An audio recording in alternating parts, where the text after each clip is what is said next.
Ya pemirsa, Rafael Alun Trisambodo oleh KPK menjadi tersangka dugaan gratifikasi. Gratifikasi yang diterima Rafael ini diduga sudah selama 12 tahun selama ia menjabat sebagai pejabat Ditjen Pajak Kementerian Keuangan. Kami ajak Anda pemirsa untuk melihat kembali aset dan kekayaan Rafael Alun Trisambodo. Ya, ini yang memang menjadi sempat hangat diperbincangkan. Tadi juga dikatakan Rafael Alun Trisambodo berdasarkan laporan LHKPN-nya, ia melaporkan jumlah harta kekayaannya adalah sebanyak 56,1 miliar rupiah.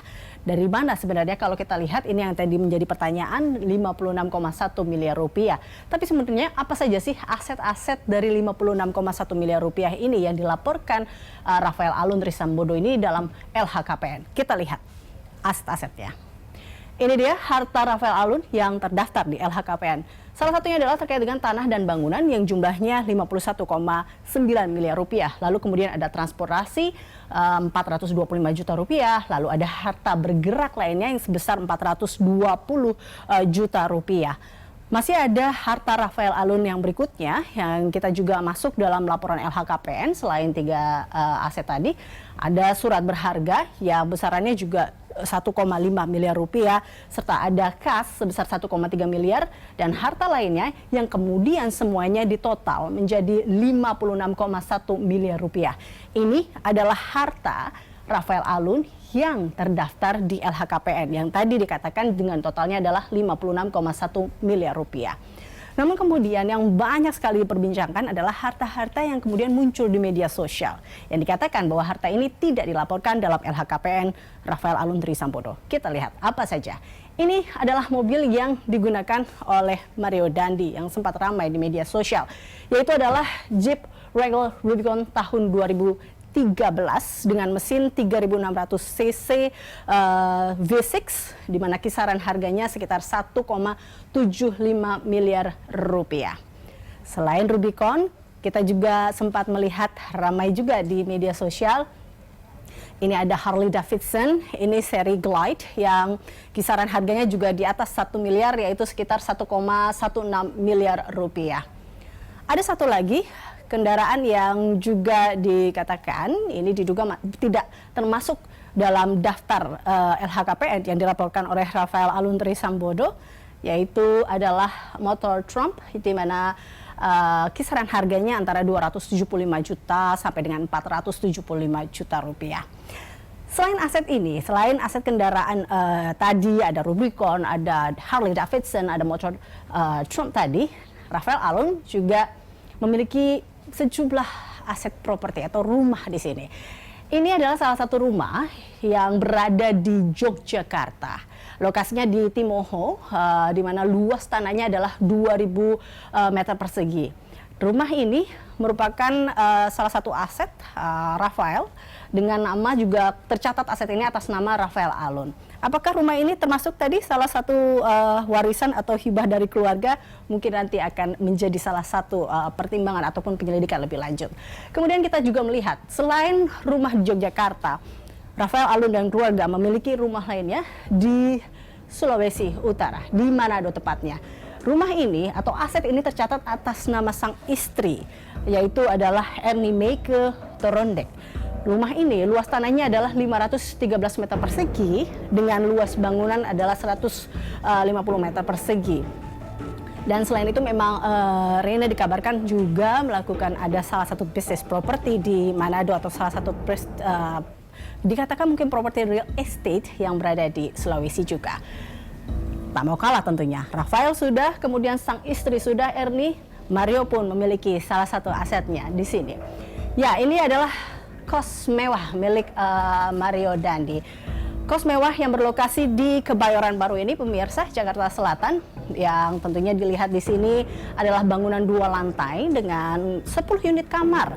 Rata-rata kalau dilihat hasil dari riset dari B-Universe melihat bahwa ini hasilnya atau kita lihat untuk satu kamar kosan ini sekitar 1,5 juta rupiah untuk per bulannya. Ya, memang ini aset ini tercatat atas nama Mario Dandi Satrio.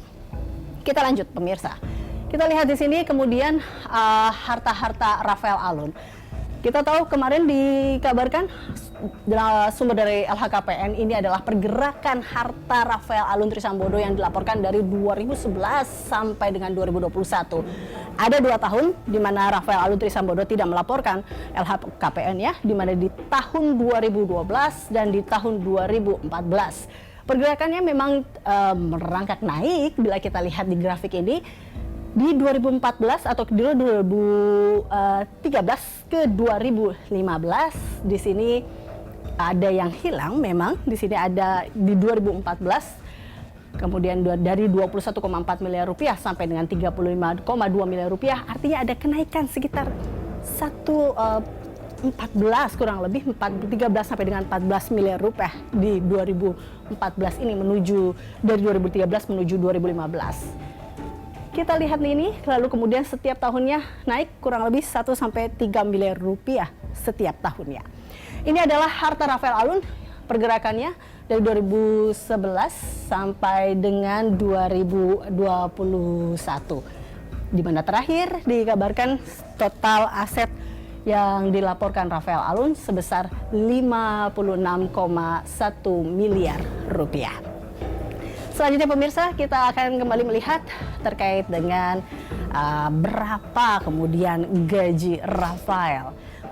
Rafael Alun Trisambodo pada saat menjabat sebagai salah satu karyawan Ditjen Pajak Kementerian Keuangan berada di posisi eselon 3. Ini dia berdasarkan PP nomor 15 tahun 2019, gaji pokok pejabat eselon 3 DJP ini kalau tergantung dengan tingkatannya. Ada golongan A, ada golongan 3A, golongan 3B, golongan 3C, dan golongan 3D. Paling tinggi kalau kita lihat di sini adalah golongan 3D, yaitu sekitar dari Rp2.920.000 sampai dengan Rp4.797.000. Ini yang paling tinggi untuk gaji pokok pejabat eselon 3 DJP untuk golongan 3D. Lalu kemudian bisa juga bertambah dengan mendapatkan tukin di sini. Kita lihat tukinnya seperti apa. Tukin atau tunjangan kinerja yang didapat di sini oleh DJP eselon 3 dalam Perpres nomor 37 tahun 2015, di mana eselon 3 ke bawah dengan peringkat jabatan. Artinya dimulai dari tergantung dari rankingnya, atau kita lihat tadi eselon, misalnya eselon 3D dengan ranking 16, 17, 18, dan 19. Artinya semakin tinggi ke atas, maka tukinnya akan semakin tinggi di sini. Ranking atau kita lihat di sini rata-rata tukin yang akan didapat oleh pegawai DJP dengan eselon 3 mulai dari 21 juta rupiah sampai dengan 46 juta rupiah per bulannya. Ya, itu tadi adalah kalau kita lihat bagaimana harta ataupun aset kekayaan Rafael Alun Trisambodo, pemirsa. Kita ke informasi selanjutnya di sini, di mana Rafael Alun Trisambodo ditetapkan oleh Komisi Pemberantasan Korupsi KPK dan menjadi tersangka dugaan gratifikasi. Kita akan membahasnya terkait dengan hal ini dengan Lalola Esther, peneliti ICW. Halo, Lalola. Halo, selamat siang. Selamat siang. Ini kalau kita lihat tadi, sebelumnya ICW sempat mempertanyakan kewajaran. Dikatakan seperti itu. ICW sempat mempertanyakan kewajaran kepemilikan harta kekayaan Rafael Alun, dengan kemudian akhirnya KPK telah menetapkan Rafael Alun sebagai tersangka dugaan gratifikasi. Apakah tadi ya, artinya bahwa pertanyaan tentang kepemilikan kekayaan tadi sudah terjawabkah dengan tadi kita juga sempat melihat asetnya ataupun tadi beberapa jawaban tentang gaji dan tukinnya. Apakah sudah terjawab terkait dengan hal itu?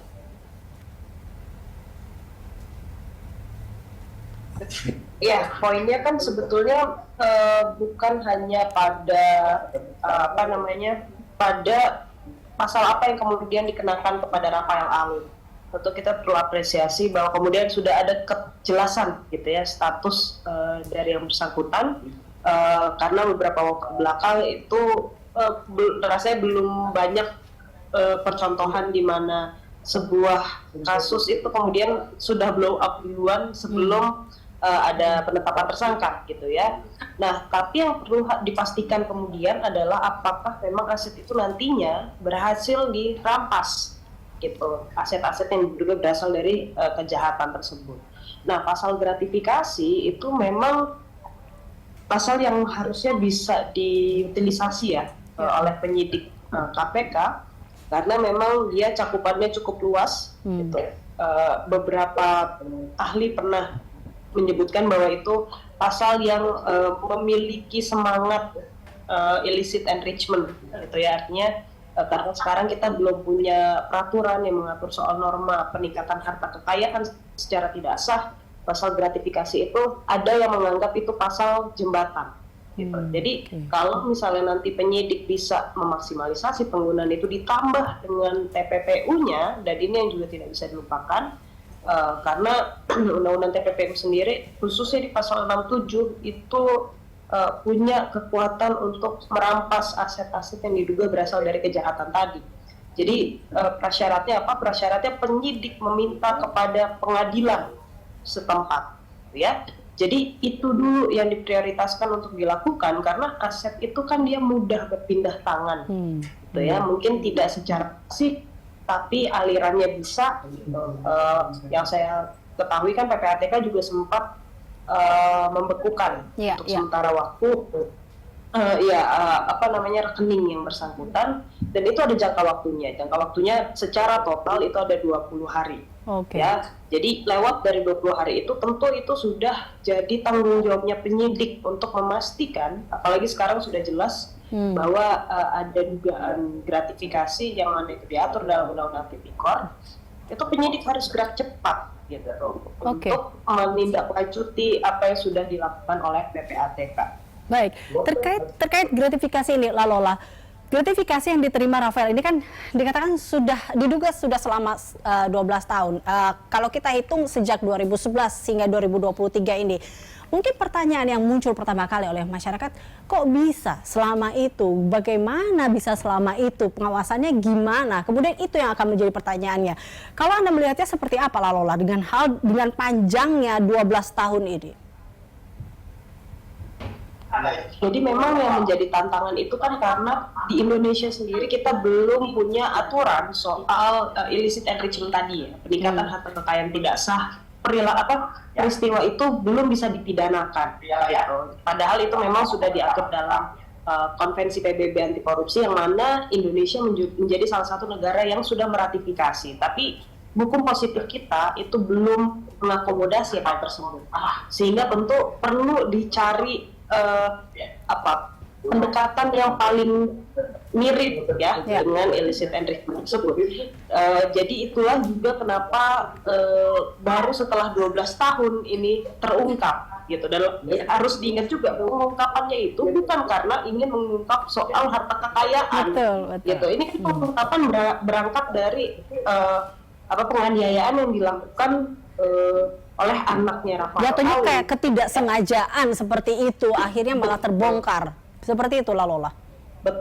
Betul. Jadi poin penting lainnya adalah bahwa ini tentu satu menguatkan kebutuhan kita untuk segera mengakomodasi norma illicit enrichment tersebut ke dalam undang-undang nasional, gitu ya. Lalu yang kedua juga ini harus menjadi tekanan terutama kepada KPK karena mereka lah yang mengelola laporan harta kekayaan untuk betul-betul bisa memaksimalisasi pemanfaatan LHKPN itu. Jadi memang secara desain LHKPN itu untuk saat ini itu baru bisa dimanfaatkan dari sisi administratif, sehingga ya treatmentnya seperti itu. Akhirnya LHKPN itu diperlakukan hanya sebagai prasyarat untuk promosi misalnya. Atau kalau misalnya tidak melaporkan LHKPN kemudian jadi tidak bisa dipromosikan dan lain sebagainya, tapi baru sebatas itu, sehingga dia memang secara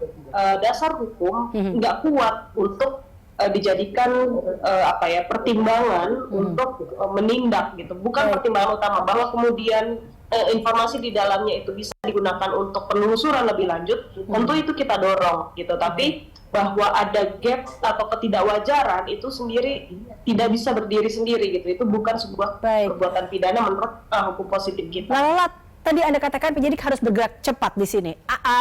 Artinya bahwa haruskah KPK meluaskan penyidikannya untuk memeriksa data-data dan juga mungkin pihak yang terlibat atau siapapun yang terkait untuk menuntaskan hal ini? Mungkin ini juga bisa menjadi momentum bersih tuntas, mungkin seperti itu? Tentu harus mengarah ke sana. Kalau misalnya hanya membereskan tanda kutip Rafael Alun gitu ya, artinya hanya menindak Rafael Alun, itu tentu baru ya semua juga sudah menyampaikan ya sebelumnya puncak gunung es saja, jadi baru titik kecil saja itu gitu. Jadi kita perlu cek juga siapa yang kasih gratifikasi, apakah pihak swasta atau seperti apa gitu. Nah itu kan juga harus dimintakan pertanggungjawabannya. Dan jangan lupa juga konstruksi pasal 12B besar Undang-Undang Tipikor itu adalah gratifikasi yang dianggap suap gitu. Jadi dia bukan hanya sekedar gratifikasi. Kalau memang normanya sudah terpenuhi semua, klausul-klausulnya, unsur-unsur pasalnya itu sudah terpenuhi, ya dia derajatnya naik jadi suap begitu. Jadi itu juga yang harus diingat bahwa ya kalau misalnya ada penerimanya, pemberinya juga harus dicari dong gitu. Nah, poinnya ada di situ. Sehingga tentu bukan hanya soal penerima dan pemberi suapnya saja atau penerima pemberi gratifikasinya saja, tapi kalau memang ada sebuah ekosistem yang memungkinkan hal tersebut tumbuh subur gitu ya, tidak termonitor, tidak terperiksa, tidak terevaluasi dan lain sebagainya, itu juga harus jadi concern atau titik yang perlu diperbaiki gitu, sehingga kedepannya itu tidak lagi terjadi. Oke, harus ada perbaikan karena kita tadi mengingat bahwa sebelumnya di 2010 ada kasus Gayus Tambunan. Kalau ini memang terjadi betul dari 12 tahun sebelumnya, artinya setelah 2010 Gayus Tambunan dilanjutkan dengan Rafael Alun 2011 ke 2023, ditakuti kemudian apakah akan ada babak berikutnya? Tentunya kita berharap tidak. Ini menjadi penutup, kita bersama-sama berharap ini menjadi evaluasi dan berakhir sudah di sini. Terima kasih Lalola Esther, peneliti ICW telah bergabung bersama kami dalam Berita Satu Sore.